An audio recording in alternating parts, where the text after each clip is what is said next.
Hello and welcome. This is Non-Ordinary Relating, Sex and Love as Medicine. My name is Aaron Mandelbaum. I'm super excited to be here. I'm going to tell you a little bit about me real quick. I've tried a lot of different versions of explanation of who I am and what I do, and some of them work and some of them don't. But essentially, I'm a transformation facilitator. I do work with the International School of Temple Arts. I have a 3-day program called Voyage into Presence. I've co-facilitated Liberation, which with a psychologist named Dr. Stacey Ellis. I've got my own temple group, Dark Star Temple. I work with a group in Canada called Temple Nova. I've been on a men's team for over 15 years. And a lot of my coaching and facilitating has been around working with individuals, businesses, teams, other facilitators, things like that. My background involves a BA in philosophy. I specifically worked in ontology, philosophy of sex and death and ethics. I worked in business strategy, and I have an MBA in business strategy. And I've done all sorts of different transformational training, including Landmark and Sterling and things like that, 12-step, all sorts of different things. And I've been doing shamanic bodywork, one-on-one sessions with people. And I'm on the board of directors for a plant medicine community. So thank you so much, Layla, for inviting me to this. It's been so cool to be a part of this whole process. So let's dive in. We're going to talk about a couple different things here. We're going to talk about what are the qualities of non-ordinary reality. We're going to talk about sex and love and how those two things are different and what they are, what they're not. We're going to talk about different types of sex and some intentions and benefits of how we connect. And then we're going to talk about our ego and our soul and what are the qualities and expressions of each of these. We can also talk about where we find ourselves on the spectrum. And then we're going to lay these on top of each other, sex and love and ego and soul. Where are we now and where do we want to be? What's available? And we'll talk about what can be provided for ourselves and others in these different quadrants of this map. And we'll also talk about what's needed so we can talk about our goals and our intentions and how to accept what's coming through. And lastly, we'll just give you some insight on how you can connect with me. Let's do it. Okay. So, non-ordinary reality. We've talked about this in other elements of this weekend event. One of my first go-tos for learning about shamanism is Michael Harner. He wrote definitive books in the late 70s. He was an anthropologist. He lived with different people all over the world and studied this phenomena of what is shamanism. So I love this quote. One of the distinguishing characteristics of the shamanic practitioner is the ability to move back and forth at will between this ordinary and non-ordinary reality. And they do so with a discipline and a purpose in order to heal and help others. So another version of this quote that he's given is that the shaman is someone who comes into non-ordinary reality and they collect data, they do work, they make magic, and they bring back lessons for the community to grow. So this is a beautiful framework that we have for what this shamanic element is. And I've broken down a couple elements of what is non-ordinary reality. For one, it's non-consensual. So anyone who's gotten there through breath work or through making love or through plant medicine, right? There's this element where we are stepping fully into a consensual non-consent arrangement, right? We're not quite sure what we're going to get, and we're okay with stepping into that. It's also empirical. We can sense it, we can interact with it, and we have a real experience of this, right? Even in a dream, there's this element of we had an experience, a sense experience, but with a non-ordinary reality, there's something that's tangible about it, even though it may not be ordinary. Oops. Another thing is that there's non-concordance. So what happens there may not have a direct link with what's happening here. This goes back to the dream example, right? We might be convinced something is happening, or there's lights, or there's images, or there's sensations, and there may not be an equal parallel to what's happening there with what's happening in our daily life. Uh, for better or worse, often this is one of the things that people are stepping into non-ordinary reality to achieve or taste or sense. Lastly, it's inclusive. So this is a beautiful element of non-ordinary reality. In fact, I might even say there's something about this element that it's inclusive and doesn't care who or where you're from, that is a beautiful elevation from what's happening in this land of ordinary reality, where typically we're guided by ego. In this space, we have the access to seeing the humanity, the spirit, the soul, and creating connection in different ways that offer a larger buffet, let's say. Uh, we might drop some of what we thought were preferences or green flags, or maybe even some red flags. Again, we're in this non-consensual space too. So like we've got we've got ourselves in a moment, in a place where we're consensually non-consent. We're dropping some of the ego. All sorts of new things are possible. So whatever boxes we put ourselves in our life, in our daily ordinary reality, and are driven by our ego, those boxes can melt in a beautiful way that lets it be inclusive for everybody anywhere.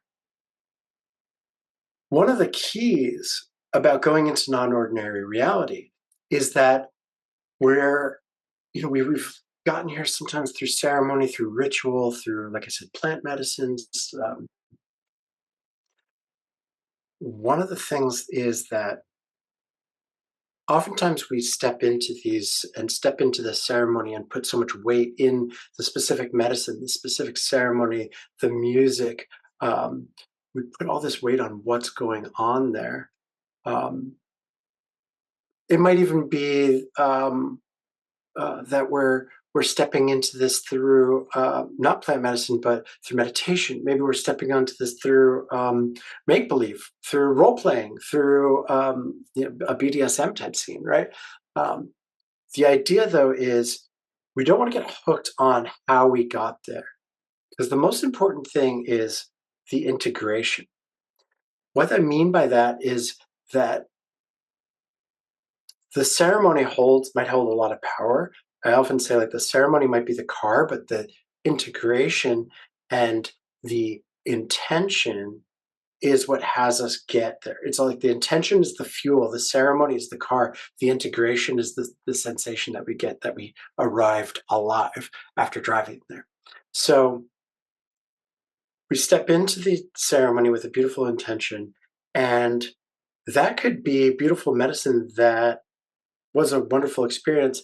Unless it's integrated, we have no place else to move to from there. We want to bring all this medicine, we want to bring this non-ordinary reality experience into our daily, to integrate it and share that medicine as healing. That goes back to this quote about what real medicine is.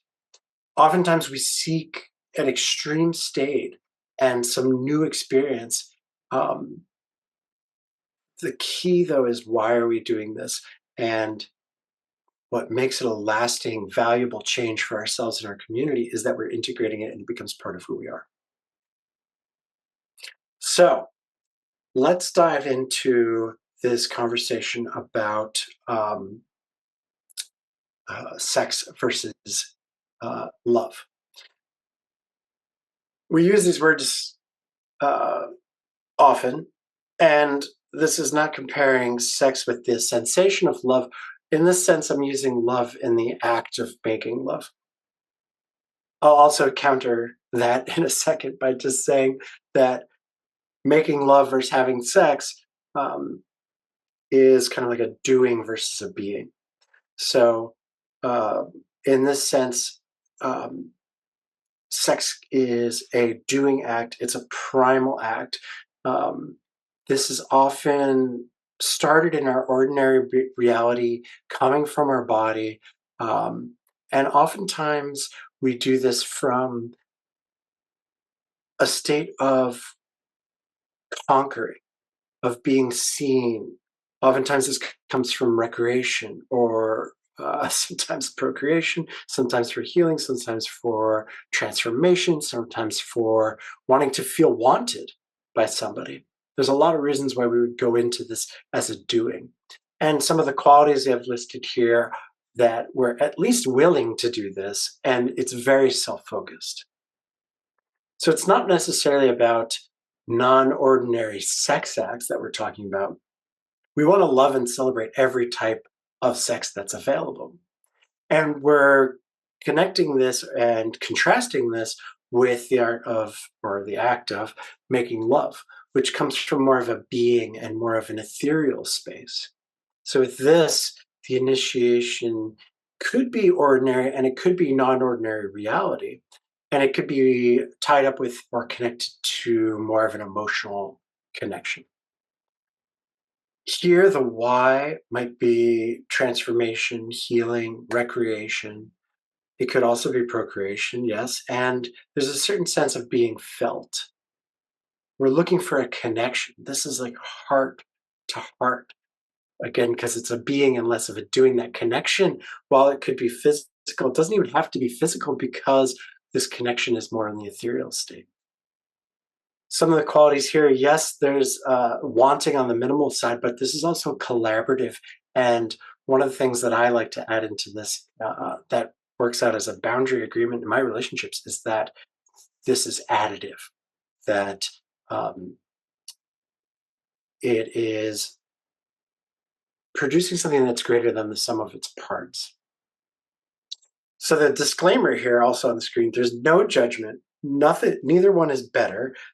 Both are beautiful, and all versions and expressions of this are absolutely welcome. So whatever sex looks like to you, whatever love looks like to you, they are all available. There's nothing, if there's consent, if there's, self-expression, if there's safety, this is fine, right?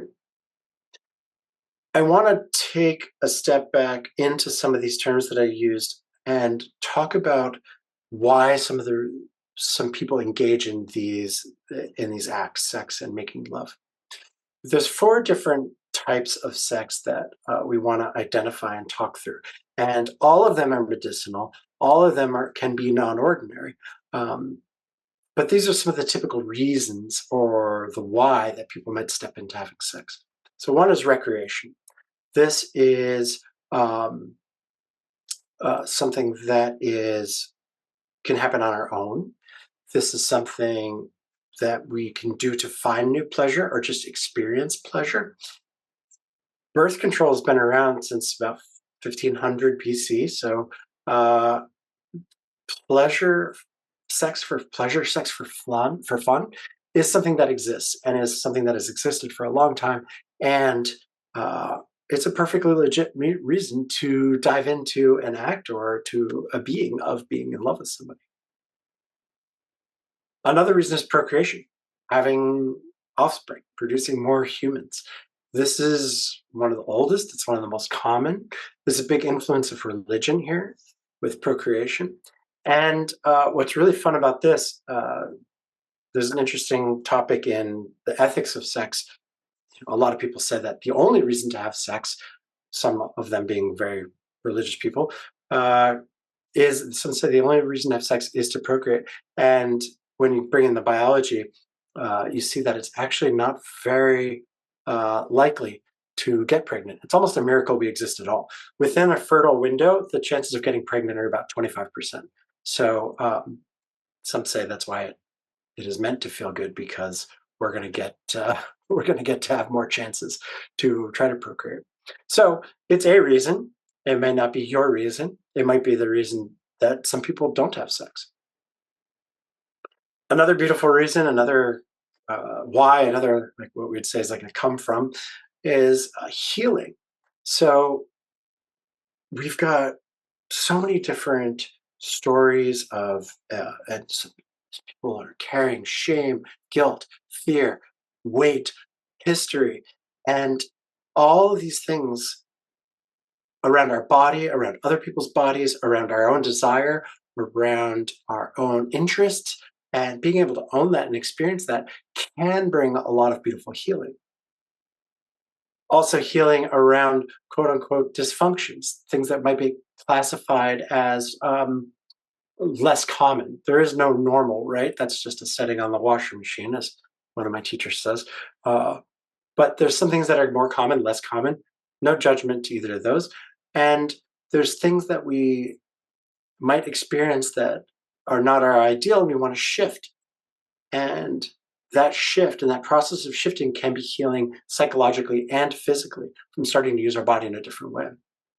And in here as well, we might bring in connection, where the connection can be profoundly healing for ourselves, for that connection, right? Maybe the healing is the connection, and maybe the connection is what needs to get healed, and sex and love can be the way to do this.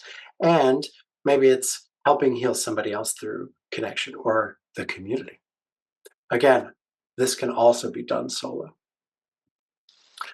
And lastly, transformation. So, what we mean by transformation is insight, integration, a shift in your thinking, a shift in what's available, whole new paradigms.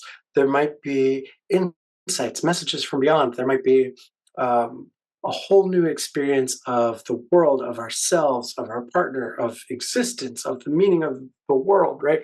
Um, there could be catharsis. Catharsis is a very specific psychological term, so I don't want to use that specifically. Catharsis on its own doesn't entail a lot of integration, so we want to be careful with that. But it could be this amazing, huge, beautiful moment where something shifts. And um, most importantly about this and all of these is that this can be very common, very ordinary, very regular, very um, what we've come to expect and experience. And all of these can exist in a non ordinary way, right? There's medicine available on all these, there's messages available on all these, there's places to go, there's places to experience. And in any of these versions, with these as an intention, if recreation is your intention or procreation is your intention, there is a whole realm of non ordinary experience to um, step back into. Because, like I said before, the intention is the vehicle for the journey. This is where we're going. This is where we're moving. And this is true in an act or in a relationship. What is the intention? And that's going to start us moving towards where we're going. Cool. So now that we've talked about that, now that we've got a little bit about sex and love, let's look at the other axis. Ego versus soul. Same disclaimer. There's no judgment. Neither is better. Both are beautiful, and all expressions are welcome. Um, what we're talking about with the ego is, instead of being doing like sex and love, we're talking about the environment versus existence. So our ego represents our conscious sense of who we are. This is our sense of self. And it's a response to our environment. We've developed this filter that has some words tied to it through which we experience and define and explain our world to make sense of our experience. And oftentimes our ego is listening to our body, to our input, and to our impulses, right? Our ego can be influenced by our society, by our family, by our religion, by our education or lack of. It could be tied up with minuscule imprints that we received from adults when we were kids.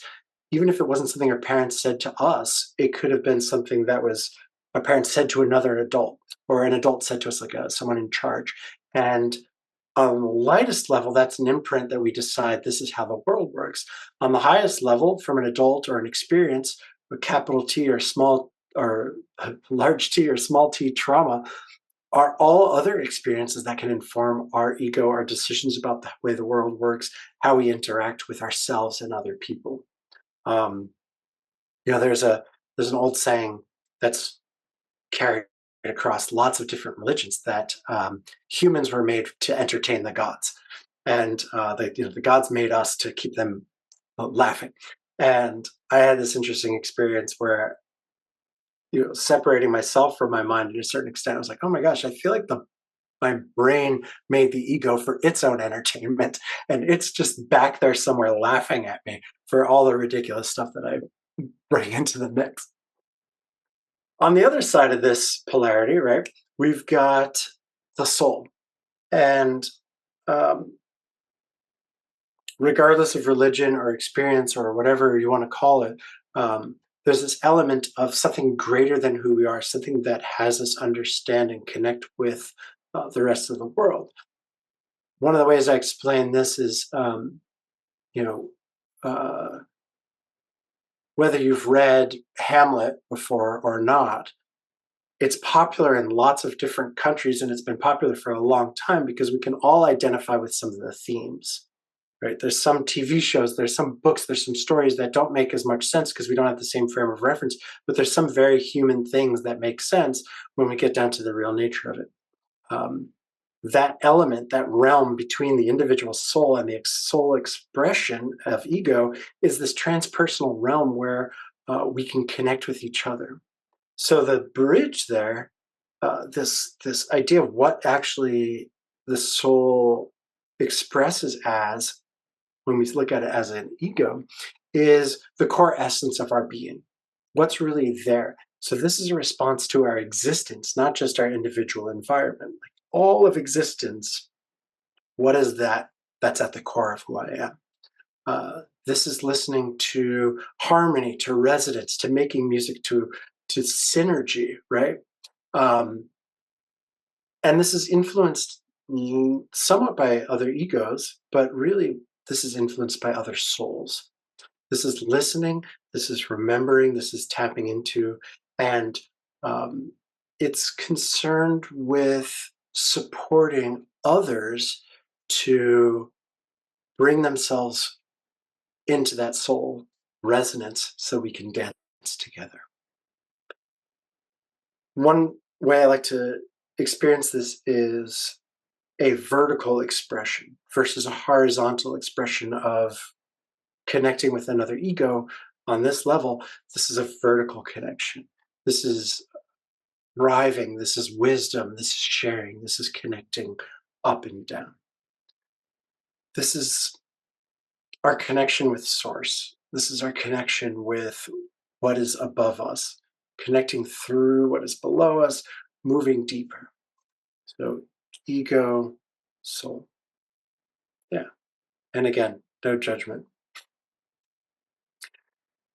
Given all that, this vision came to me of this map.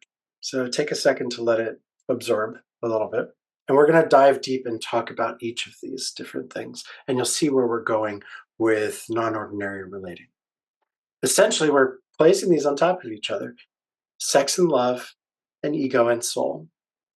Where are we? There's a lot of different places to be on this map. And the key with this map is that, as I've been saying, there's no judgment, there's no right or wrong, there's no place you should be or anything like that. This is just a reference point for understanding where we are. So, first off, we have this realm of egocentric, no judgment, that term has gotten some bad things. Um, Coming from our ego, having a physical sex experience, ego sex. So, this is very common and it can be very medicinal. This might even be unexpectedly medicinal, right? There's room for non ordinary relating in this quadrant. Oftentimes, it's a common first experience that people have, and um, this might also be a common first experience for people to feel their non ordinary states. This could be solo or with somebody else, but it's a dive into the ego and it's a dive into the physical body. So, from a standpoint of recreation, this is a ton of fun. From a standpoint of procreation, as I've experienced with a lot of different friends, like, oh my gosh, I'm ovulating right now, take me. Like, yes, yes, we want to have this beautiful baby and we want to do this thing and we were calling in the soul, but it's like, no, no, no, do it right now. Um, and from a healing perspective, this could be stress reduction. This can be grounding. This can be a rewiring of a safe way to land. And transformationally, I mean, certainly my life is a little bit different since I experienced physical pleasure like this, right? Up to that point, my biggest highs were spinning around really fast, playing on the swings, things like that, right? So this can be transformational on that early stage, and this can continue to be transformational. There's all sorts of beautiful things that we can let go of and grab onto through dancing in this section. Now, again, intention is key here. So this may not be the this may not be the start of a journey. This may not be your where you think you should be. This may not be where you. This may not be spiritual enough. This not may not be enlightening enough. And let it be. See if it can be. What is the spiritual connected, non-ordinary fucking that is needed in your life and in your world and your connections? So it's an invitation to dance with it and play with it. Moving one quadrant over. This is coming from the ego, but making love.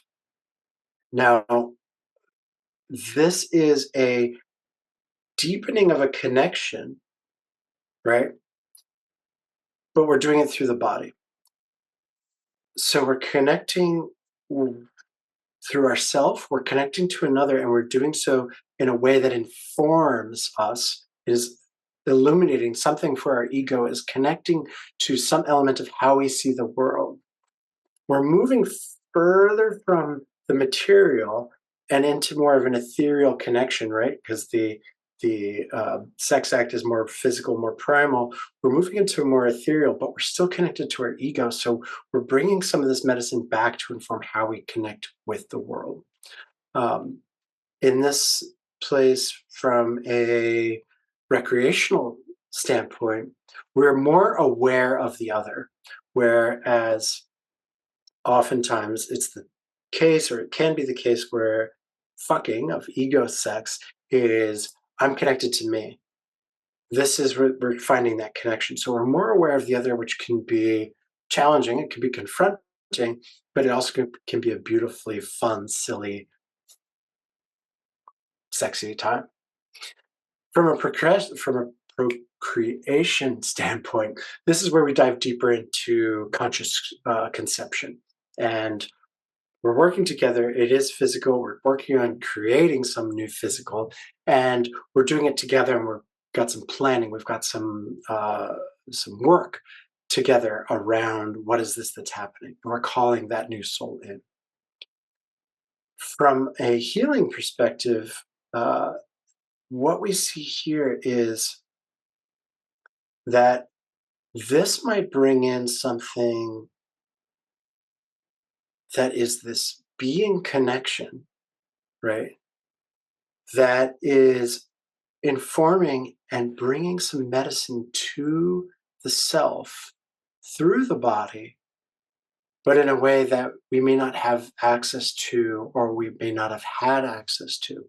Some of the work that happens in this realm is that of sacred sexuality consorts, or what's another good word for it? Like someone who is a surrogate, a sacred surrogate, who's coming in, stepping in, where they're creating the connection, and they're not concerned with, or they're jumping through or making accommodations for some of the physical connection or ability or disability in a way that is bringing some medicine for that ego to have a new connection with the world.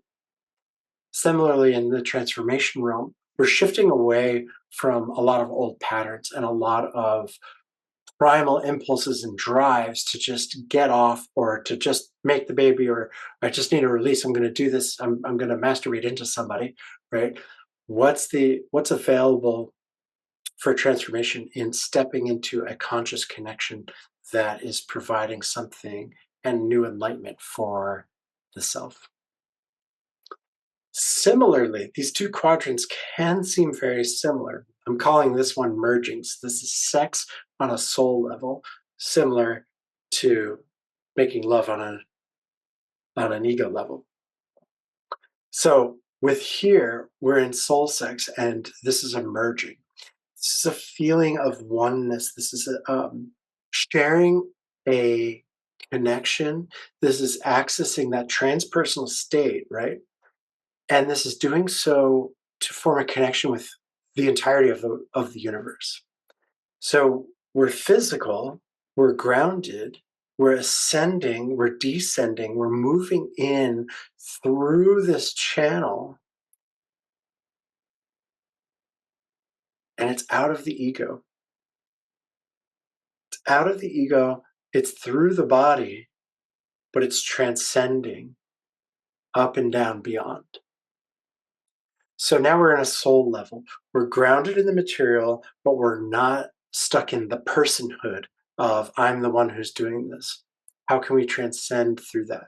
This is stepping deeper into making love.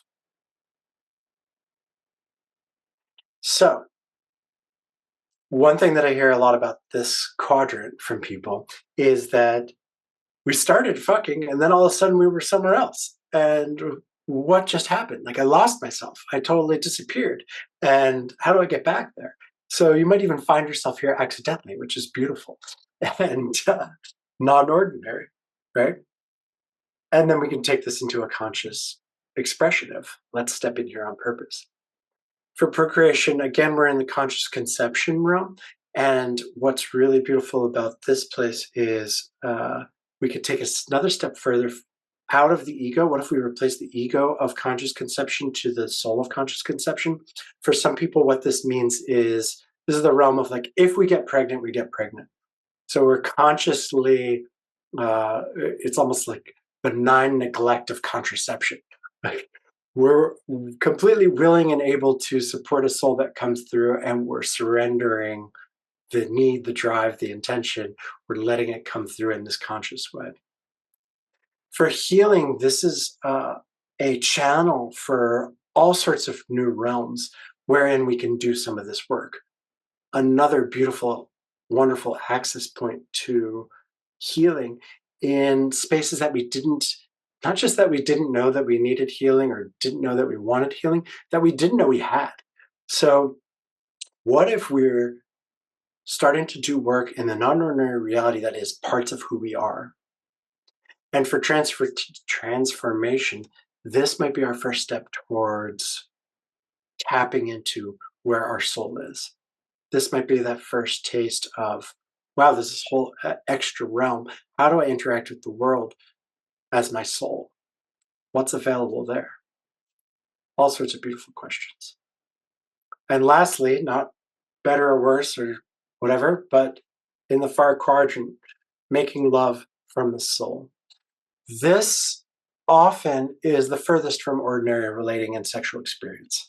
There's less porn about this. There's less of this in movies. There's less about this in songs. Um, Partly because it doesn't require touch. Partly because it may not look sexy from the outside. It could, 1,000%, but it doesn't have to. In this place, we're joining and dancing at the source of love versus the individual expressions of love. Whereas the quadrant above this, ego and making love, we're coming from our ego and we're making love and we're doing it together. With this, let's be at the source of love where we don't have the ego. We are just stirring the pot. And it's like, are we the love? Are we the spoon? Are we the pot? Like, who cares? This is amazing. So, whole nother realm to play in. Recreationally, playing and dancing in the soul realm, so much fun. Procreation, maybe this is creating more than a human. This is the place to, this is where projects are born. This is where business is born. This is where your creative expression of the world is born. This is where a whole new, uh, this is where a whole new anything can be born. This is the tapping into Eros for its creative capabilities to create new paradigms before you step into them. For healing, one of the things that we have access to here is the dissolving. We're dropping the ego, we're dropping the body, we're stepping into the ethereal. Uh, what isn't going to come with us on that journey? And when we step back to ordinary reality or step back to our ego, what elements can we take with us that our past stories and shames and guilts can't deal with, and so they drop away? Transformation, the thing here really is that the integration is the key. How do we deal with this? Transformation is possible, but what is it that we're doing with it, and how are we taking that back into the regular realm? So these are the four quadrants, and I want to show you one of my favorite quotes. I think fits here really nicely, especially about this being a map, is that this compass points in two directions. Now, that doesn't mean that we're consistently lost or we don't know where to go. Specifically, when we look at this map, it's not a treasure map where it's saying, come here, do this. This is a map that just helps you orient yourself towards where you are. Okay, I'm here. That's great. Okay, that's over there. That's great. It's not telling you you have to go anywhere. And there's certainly no judgment about where you are. What it's saying is this exists so that we have a noticing of our noticing of where we are. And then we can choose what we want to do and where we want to go. Hey, just knowing that this exists, I realize I've been doing a lot of fucking. And if I want to shift, now I can see where I can shift to and maybe what it would take to be there. Or maybe I have a whole new experience of life and it came out of that experience. And now I have some words to tell me where I was and maybe understand where I went. Some of how this came to me was recognizing that some relationships are here and other relationships are here. And I was creating my own judgment about it. Like, why aren't they? What's wrong with me that these relationships are different? Well, these relationships don't have to be the same. That's so much what's beautiful about connecting with different people in different ways is that we can be here, and that's great that we're there, and there's nothing wrong with being there. And I just happen to connect with somebody else like this, and that's beautiful too. So dropping the judgment, dropping the need, and getting to use this as a place to connect together and talk about where are we and where do we want to go can be the jumping off point for creating some of these non-ordinary relatings. To that end, what's available? One person might want one and one person might want another. And we don't want to be looking for milk at the hardware store. We don't want to be trying to get blood from rocks, right? Maybe someone's not available for one thing. Maybe someone's definitely available for something else. So let's clarify our access to and our abilities within each of these states. If you look at yourself, you might find that, yeah, I've got this, if I had to make a pie graph or something like that, or where I like to play, or where I tend to play, or what feels most comfortable, or what is my go to, maybe I spend more time in fucking and merging, and I don't spend any real time in merging and very little in finding. So how we access this and how we find out what's available, my recommendation at least, meditation, journaling, doing some self-evaluation, understanding this map and looking at where we are, and having a conversation with our partners. What is it that you feel? Where would you like to go? Could we get here? Is that not who we are? Is that not of interest to you? Let's have a conversation. Let's make this the basis for understanding and feeling where we are. This is all very ego-y realms in having this conversation, but sense that the ego realm is where we spend a lot of time and where we might be familiar. This is a great launching point. That said, you might have this sensation in your heart. You might have this sensation in your gut. Like, I connected with that person and it was beautiful. They said they had a beautiful, amazing, transformational time, but something didn't feel right. So let's understand what that is for ourselves. The other thing I'll say about this in terms of accessing this is tapping into your level of presence. So the way I see it, presence for ourselves is a general awareness. Presence with someone else is, two-dimensional presence is an intimacy, and presence with more than one person, with a group, with society, with the planet is synergy. And how are we moving smoothly amongst every being that's there? So finding that presence for myself first, finding that presence with this partner, and finding that presence in a group. Whereas, like I said, one person might interact one way versus someone else might interact a different way. Also true, it gets a little hairier when there's threesomes and foursomes and moresomes and exploresomes, but however you're connecting and however you're engaging, how beautiful if someone is like, nope, I'm here to fuck. I'm just, that's what I'm going to do. And you all can merge and melt as much as you want. But that's what I'm up for. When we come back to this conversation about medicine, um, hmm, there's something really valuable about trusting and stepping into this uh,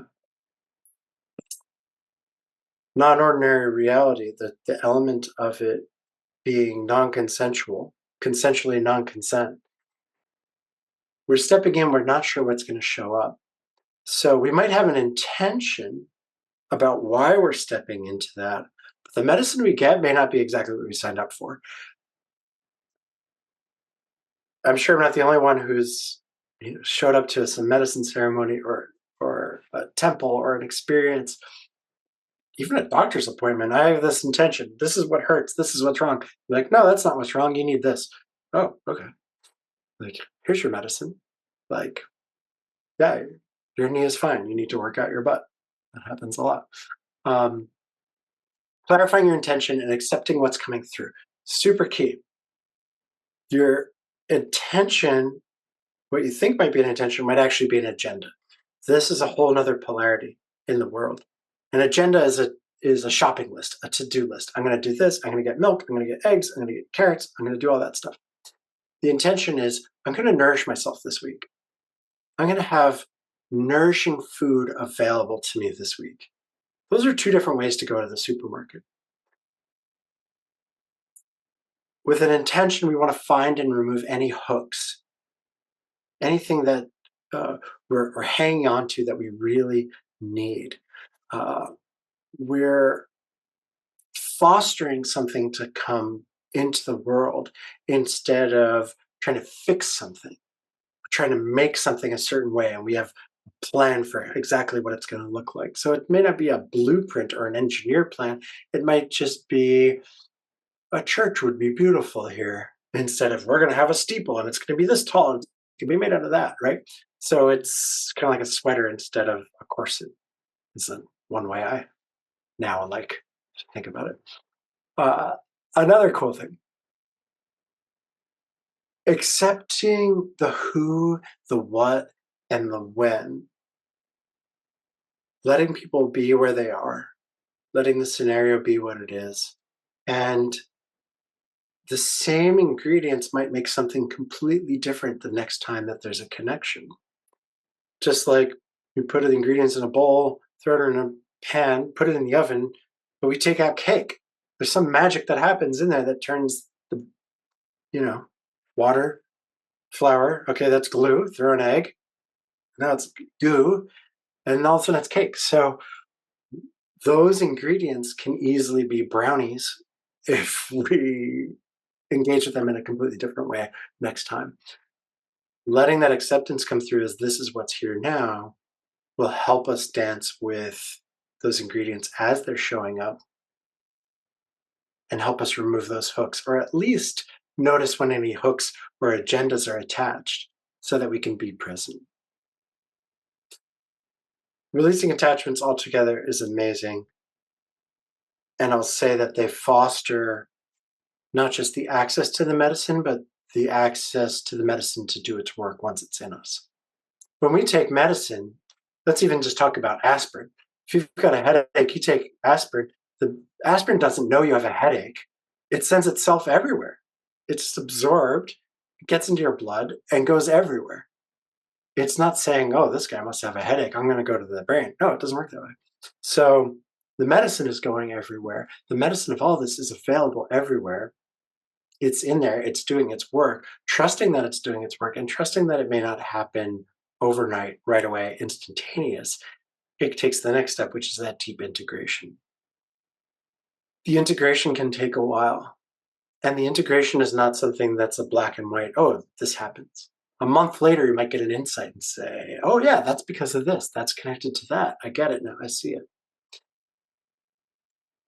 And the integration may not even be a doing. The integration might just be, I have a whole new way to look at this scenario or my life or who attracted to or interested in. Those beliefs, those paradigms could have shifted completely. But now I have to go on living my life like this, which doesn't seem like an issue because it's shifted seamlessly sometimes. Oftentimes, we notice them when other people in our life start interacting with us. Wow, you look different. You look changed. Something's new. Or your relationship with that person. Oh, I get it. I see. Okay, that's interesting. That's different. There's something there that I don't see, or I haven't noticed, or I don't have for myself. They might see a shift in you. And that's beautiful too, because it's now integrated in our life and that is showing itself instead of what we're trying to project. There's a nice release there. Non-ordinary I did this again. Non-ordinary relating. I don't know why I want to say non-ordinary relating, but so non-ordinary relating, whatever that means to you in whatever language, and non-ordinary relating, the medicine of connecting. I think that this is a space to dive into, a new awareness to take with you into any relationship, and at least a map to tell you where you're not, and to notice if you are wishing or praying for something to come along and take you into another quadrant. There's room to take yourself to these places, and it can be a beautiful journey to do so. In the meantime, let's connect. If you have questions, if you have follow up, reference that you got to hear this talk, we'll chat about all the things. AaronMandelbaum.com has got my calendar. This QR code will join a WhatsApp group that is one way. I'm the only one who posts. I post once a month with things that are happening and coming up, including medicine ceremonies, workshops I'm doing, things I'm co facilitating, all sorts of good things. Darkstartemple.org, we're hosting events all over the world. TempleNova.com in Canada, they do all sorts of wonderful, amazing things. ContentCauldron.co is a project I'm relaunching for if you've got workshops, if you're a body worker, if you're a marketer, if you're whatever, post yourself there for free. I'm trying to build a directory of all the cool events, all the venues, all the body workers, all the whatevers. Feel free to help make a community there. Like I said earlier, I'm coaching and challenging, working with people. We could do one-off deep dive. We could do multi-week engagements. I'm working with businesses, individuals, teams, groups, other facilitators, and I talk about everything with them from integration support, from medicine ceremonies, things like that, sobriety, recovery, I did years in that, business marketing, business strategy, body work, creating all sorts of cool new magic, whatever it is you got going on, we can make it happen. So um, really, really, really excited for this for you. Thank you so much for paying attention and for being here with me. And I look forward to doing it again soon. Happy trails. Yeah.